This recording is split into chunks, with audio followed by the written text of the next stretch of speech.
Pero marami po sa mga senador ay nagbanggit din ng kanilang mga personal na opinion at banat mismo sa House of Representatives, no? Unahin ko na po yung napakahabang paliwanag ni Senate President Jesus Escudero sa kanyang boto. Sabi niya, bahagi po ng kanyang sinabi, "To the House of Representatives, I say, do not allow yourselves to be used for the blind hatred and ambition of a few." So basically, he reduced this issue of impeaching the Vice President to personal political vendetta, I suppose. Ano po ba ang sagot niyo ron? With all candor, no one forced us to do so. No one requested us to do so. No one convinced us to do so. And certainly, we did not receive anything in exchange of the same. Enzo Recto, kalaban ang katiwalian at kasinungalingan, kakampi sa katotohanan at kabutihan. Okay. Ito naman po, gusto kong kunin yung basa nyo po dun sa mga binanggit na dahilan ng maraming mga senador for voting to archive the impeachment complaint. Yung iba nga gusto nila outright dismissal. Pero yan ang naging desisyon, archiving. Iba, pinabanggit lang talaga yung dapat daw tumalima sa desisyon ng Korte Suprema. But even that, diba, pinag-uusapan natin, pwedeng debatable pa yung immediate executory nature of that decision.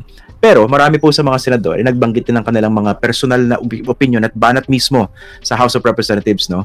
Unahin ko na po yung napakahabang paliwanag ni Senate President Jesus Escudero sa kanyang boto. Sabi niya, bahagi po ng kanyang sinabi, "To the House of Representatives, I say, do not allow yourselves to be used for the blind hatred and ambition of a few. To these people, I say this, the Senate is not your playground to run after your political enemies." So basically, he reduced this issue of impeaching the Vice President to personal political vendetta, I suppose. Ano po ba ang sagot niyo ron? Well, when we filed this impeachment complaint, Christian, no? With all candor, no one forced us to do so. No one requested us to do so. No one convinced us to do so. And certainly, we did not receive anything in exchange of the same. It is our honest belief that we have reason to file the impeachment complaint. And I believe that applies not only to me, to the prosecutors, but to the 215 members of the 19th Congress of the Philippines who signed the impeachment complaint, no?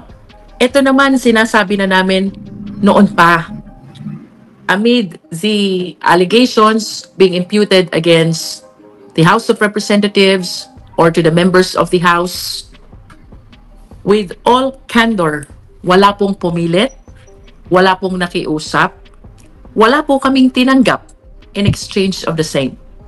And it is merely in compliance to the mandate of the Constitution, the House of Representatives having the exclusive power to initiate all impeachment complaints, no? Ever since we articulate that we do not politicize, this is not personal to us, and the filing of that impeachment complaint should be appreciated as compliance to the mandate of the sovereign people, no? Ito po'y tungkulin na iniatang sa mababang kapulungan sa House of Representatives at kasama po ito sa ating pinanumpaan. Christian. Ipo, bilang bahagi ng House of Representatives, hindi ba parang insulto sa inyo yun at sa inyong kapulungan na i-reduce itong issue ng impeachment sa larangan ng politika na meron lang gustong bumawi o pigilan si Vice President Sara Duterte para makatakbo sa 2028, di ba? Which was articulated by Alan Peter Cayetano. I mean, given the seriousness or the gravity of the allegations contained in the articles of impeachment, this was how many of the senators characterized the impeachment complaint. Di ba nakaka-insulto sa inyo? Well, let me respond to your question, Christian, this way, no? Kami naman lahat halal. The members of the House, halal ng taong bayan. Ang mga senators, halal ng taong bayan. We will be judged by the Filipino people with respect to the actions and positions that we are taking today. In as far as we are concerned, we maintain our position. This is a constitutional duty. And we adhere to the letter and the spirit of the Constitution until the Supreme Court resolves our motion for reconsideration. In spite of the utterances made by some senators against the House of Representatives, alam namin what really happened, no?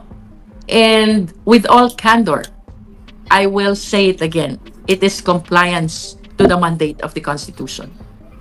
Isa pa po, no, yung binanggit naman ni Senator Amy, yung, di ko alam kung pabiro o pailalim, no? Eh, bakit hindi na lang daw yung speaker ang palitan?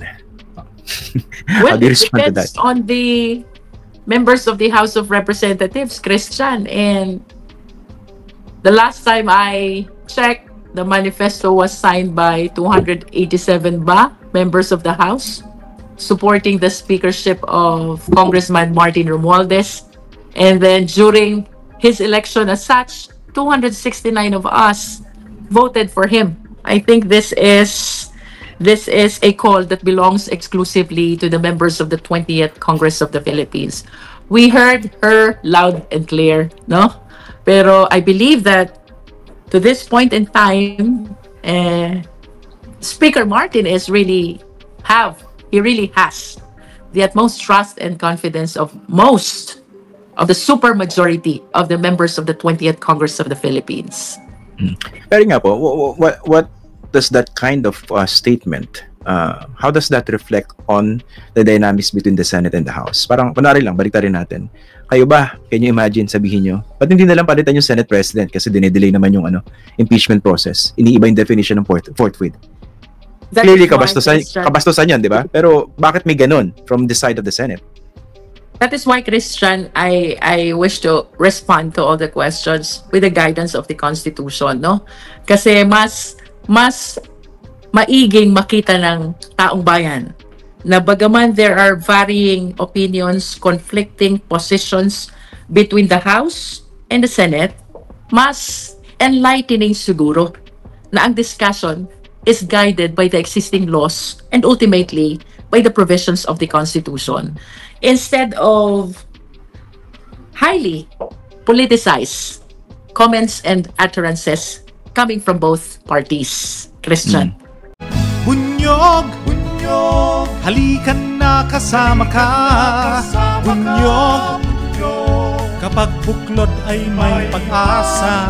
Luzon, Visayas, Mindanao, isa ang pananaw. Sa bagong Pilipinas ang bunyog isisigaw.